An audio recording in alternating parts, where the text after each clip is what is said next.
coming at you with another video. Now this one is a movie review, this is going to be my review on the new Superman movie, the reboot of the DC Universe with James Gunn. And yeah, so let me know as well in the comments if you've seen this movie yourself, and let me know what you thought. Let me know as well if you thought that there should be any changes to the movie made, or if you were happy with it the way it is. Now for the review, I figured I would have some friends here. So I've got Clark on the right here, and I've got Clark right there, and I've got Kara right there, and then I've also got a comic of Kara. So I also thought that I would deck myself out in some in a super shirt. So this shirt actually I'd gotten a few years back, and my other half, he got it for me at the Fan Expo, and I really love this shirt. So yeah, so also too, if you went to see this movie as well, let me know if you decided to deck yourself out in Superman or Supergirl outfits or clothing. And yeah, so first of all, I definitely have to say, I was really used to Henry Cavill as Superman. That being said, I feel like David Sorensweet did a really great job of doing a younger version of Superman. And in a way too, I feel like David Sorensweet's version of Superman was maybe a little bit more vulnerable than the Henry Cavill version. And I thought it was really neat in the movie how they started off, showing when Superman was already injured due to the kryptonite, when he was when he called Krypto, when he whistled for him and called him and then asked him to take him home. And then after that, it goes back to earlier in time. And then we saw how that happened, like how it occurred that Clark had been injured in the first place, or what happened. So now as well, as I said, I was really used to Henry Cavill as Superman. However, I had also known Tom Welling as Superman because of when I watched the TV show when I was in college and later years of high school as well. And I'd also previously known Dean Cain as Superman when I watched that as well in the 90s previously. So honestly, how do I feel like these different iterations of Superman compare? I'd say honestly, they're all great in their own ways.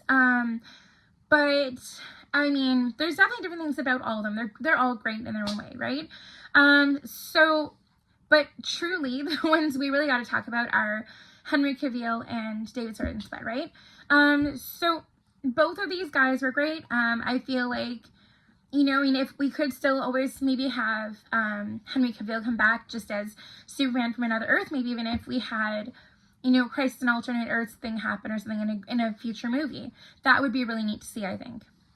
Now, when I heard about how Rachel Brosnahan was going to be playing Lois, I wasn't too sure how she would be as Lois. I mean, I thought she was really great in her show, The Marvelous Mrs. Maisel, and I wasn't too sure, seeing as Lois would have been quite a bit of a different role, right? I wasn't sure how she would be as Lois, but sure enough, I was actually happily surprised that she did a great job of this role. I felt like Rachel Brosnahan in the role of Lois, she made her a very confident, yet snarky, but also determined Lois, and she was take charge, and she also, I thought it was really neat too when Mr. Terrific, helped her find Clark, and the fact that, when he allowed her to drive the ship that he had, which was, the T ship, right? So for those of you that may know also, I don't know if you remember, in the show Arrow, in the Arrowverse, in TV, we'd seen Mr. Terrific back then, and we got to know who he was then. And so also too, in the show, he was great, and we'd also see him use the T-spheres However, you didn't see him use as much technology and things like that as you did in this movie. So it was really neat seeing the other types of technology that Michael Curtis Holt had in this movie. And it was really neat seeing, you know, him utilize a lot more than just a T-Series, and that he was more than just a sidekick kind of thing in a lot of ways, because in the movie, he was doing a lot of things himself, or suggesting things to the other members of the Justice League, or as the Green Lantern that was in this movie had suggested the name. He wanted them to be the Justice Gang instead of the Justice League. Now, for those of you also that know the comics and other shows, in the comics there is the Justice League. There's also the and then they also have a Hall of Justice where all the heroes meet and stuff. So in this movie too, they actually had their own headquarters where we ended up seeing at least 3 of the members of the Justice League working together. So the 3 members that we ended up meeting were Kendra, who was also seen in the Arrowverse, and also the guy.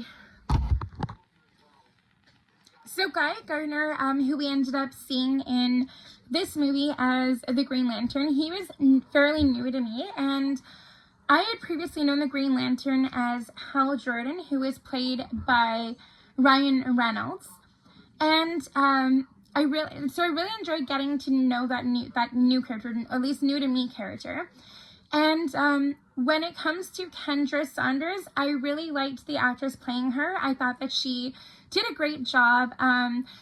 She was portrayed slightly different than she was in the show Arrow, or in the Arrowverse. But honestly, I liked both actresses who played them, and also to the way that they portrayed those characters. So I definitely feel like it's interesting seeing the way that James Gunn wants to portray each of these characters versus the way that the previous director had portrayed the characters themselves. And it's definitely really neat seeing the vision that he has, and I'm honestly really looking forward to the new movies. And of course, we're going to see more about this character here, Kara, in the upcoming movie. So I'm definitely excited to see that. Now, I really had liked Melissa Benoist, who played Kara in the TV show. And I feel like, at least from the... and so, sorry if this is spoiler alert if you haven't seen the movie yet, but one of the bonus scenes was with Kara. And I feel like, honestly, the way that Kara was acting in the movie and the bonus scene was really different from the way she was in the show. Now, some people are saying that it's just because when they're showing her in the movie and the bonus scene, it is it's because of the fact that she's just arrived on Earth and she's not been used to things, and she's not had a chance to really grow up and become the hero she's going to be. But I guess we'll just have to wait and see. And I'm looking forward to seeing how this character in the world of James Gunn and the new DC reboot of the universe, how she ends up growing as a character and what that will look like for her. So now, please let me know in the comments as well who your favorite character in this movie was. I would probably say my favorite character in this movie would be Kara. And another total difference between the movie and the show was the Jimmy Olsen who they had in the show versus the movie. So I feel like in the show the character was a lot more serious, a lot more grown up. It felt like the Jimmy Olsen in the movie, he was a bit more immature and a bit more laid back, and a little bit of a ladies' man, and also too, it's like he would do things just to get the girl in a way, or that kind of thing. And it was interesting seeing him, being into Eve Teschmacher, and Also, too, I felt like Eve Teschmacher in the movie was portrayed differently than she was in the show. So that was really interesting as well. So, I mean, another difference too. In some of the comics, Jimmy Olsen is a Caucasian guy and he's a redhead. And in some of the comics as well, he is shown very similar looking to the way he looked in the show, which was a very good looking black guy.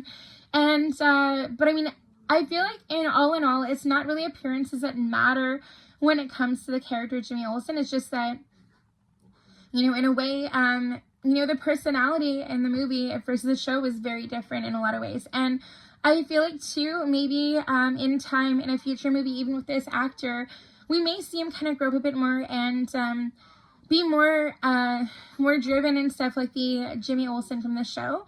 And I remember too, the Jimmy Olsen from the show, he also ended up becoming Guardian. And I kind of wonder if this new Jimmy Olsen in the movies is also maybe going to want to take a shot at the superhero name of Guardian. And we'll see what might end up happening in the future. Yeah, that was one thing that was really neat. And also too, seeing the new version of Maxwell Lord, which was played, and for those of you that might know Gilmore Girls, Maxwell Lord is Kirk. So I kind of feel like though, Kirk and the guy who plays Kirk ended up being Maxwell Lord because his brother is the one who was running the show for the movie. And the Marvel movies that James Gunn had done, he also gave his brother a role as well. So I kind of feel like that might have been part of the reason. I'm not sure if that's the reason entirely, but I'm guessing that's part of it. That's part of why Sean Gunn ended up being in both the Marvel movies that James Gunn directed as well as the DC movies that he's directing. So as well, one thing that was also really neat about the movie is the another post-credit scene, which showed some insight to the future to the Peacemaker series, which the new season is debuting soon. So it showed Chris, aka Peacemaker, and he was on another Earth when we ended up seeing him, and he's going back and forth between portals. And so I also too, from what I've heard, this will have a lot to do and will be a major impact to the new season. Give me a thumbs up or a note in the comments if you're really excited for the new season of Peacemaker as well. I am definitely really looking forward to it. I've seen the earlier seasons and I loved all the characters and the relationship that they had. So I'm really looking forward to seeing the next season as well and seeing how that builds. And I really like the way the Superman movie showed a bit about what's going to be happening where we're going to see the characters where we left off with them in the prior season. And also, the way it gives way to the Supergirl movie that will be coming out soon as well. I honestly would probably give this movie a solid 8.5, 9 out of 10. It was a really enjoyable movie, and there's a lot of humor in it as well, and it was a little bit different than some of the other Superman series or movies. I'd say pretty much all of the Marvel and DC shows and movies do have some humor to them. However, some of them are more serious or dark or intense. I'd say this one was very lighthearted, but at the same time had a lot of moments where you worried about our heroes, and then of course they would of course end up coming out on top, right?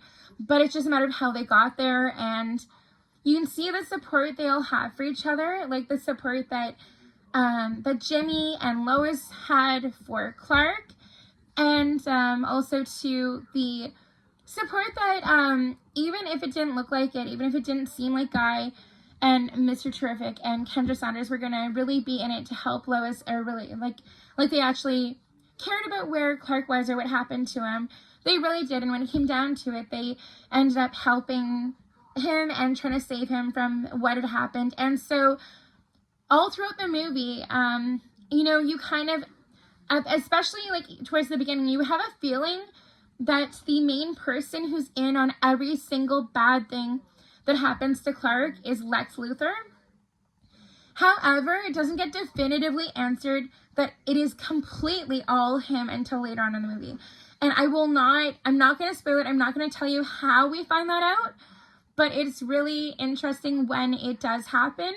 And also too, when Clark confronts Lex about that, and so it's maybe not quite what you're expecting. And also too, I feel like Lex did not think that Clark was smart enough to realize what was happening, and I feel like too, Lex also did not expect Clark to be smart enough to figure out how to get around the prison that he was put into, and you know, the other people that he unknowingly had the support of that he ended up meeting while he was in that area. And yeah, I mean, it was really good. There was a lot of ups and downs. I would highly recommend you go check out this movie. If you've got a theater near you, definitely get out there and see it. It's definitely worth seeing in the theaters. Let me know in the comments what you thought about it. And also too, let me know if you have a favorite Superman actor or a favorite Lex actor, or if you have a favorite Kara actress. And yeah, thank you so much for watching. Don't forget to like and subscribe. And until next time, take care. Bye, guys.